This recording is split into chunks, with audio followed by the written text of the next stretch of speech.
Hi everyone, I missed all of you so badly. It has been my pleasure to hear your call stories. It's really thankful for me to overcome the cabin fever under the COVID-19 pandemic. In your stories, I found that how God of the harvest sends out workers into harvest field is amazing and awesome. My name is Sung Lee, a missionary going to Fiji. I would like to share my core story with you.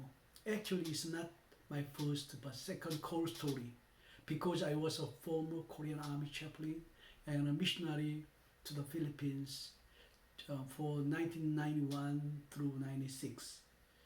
Although I cherished my time in the Philippines as a missionary, I felt God prompting to study missiology in the United States.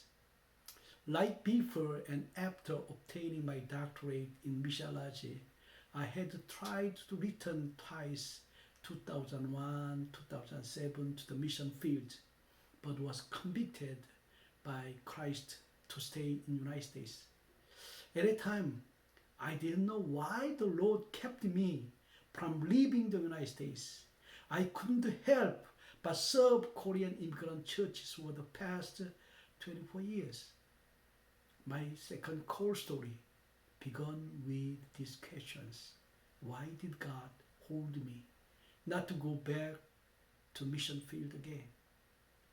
Why didn't God release me from the burden in the back of my mind? That is a burden I have to go back to mission fields in order to keep what I promised with God, with myself, with Mother Church in Korea. If God made me stay in the United States. In order to let go of this burden, I am used to embracing opportunities to learn from and support and visit missionary effort in countries Dominican Republic, the Philippines, India, Ukraine, Kenya, Senegal, to make disciples of Jesus Christ. Because I hoped to continue my first calling of serving overseas. Meanwhile, the more I think the American life become a comfort zone for me, the more my heart got impatient with the thought that if I didn't decide right now, I couldn't go back to the mission field again until I die. One day, no sooner a thought that I live only once came across my mind than a courage was given from the above, from the God the Father, a courage to venture the future as a non-residential and itinerant missionary, a courage to have a Sabbath year, and a brave heart to arrange visiting schedules with my missionary friends in India, Malaysia, the Philippines, Thailand, and Nepal. These visits not only gave me spiritual satisfaction, but also made me released from the old burdens in the back of my mind. During 4 months of short-term mission trip, I had been praying to God of the harvest, who would open the door for me to work in his harvest fields. My prayer got quickly answered through the GBGM. At the time, I was meditating John 21:18 says, Jesus said, feed my sheep. I tell you the truth, when you were younger, you dressed yourself and went where you wanted.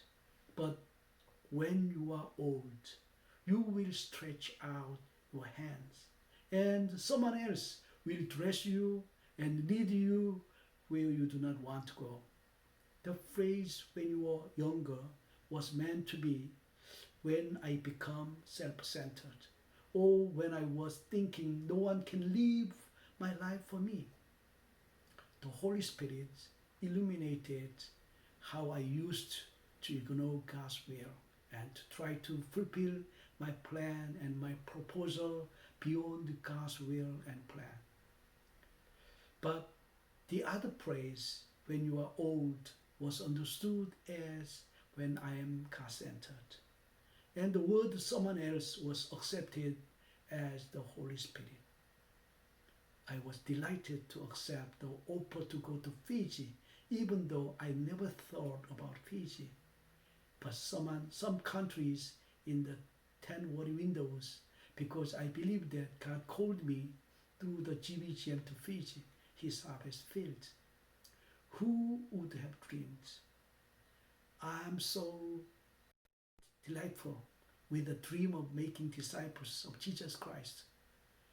I am so excited to continue on this journey of grace that I have been invited to work in Fiji. God has been reminding me that for all my learning and experience, I should lean not on my own understanding, but to rely on the love and movement of the Holy Spirit.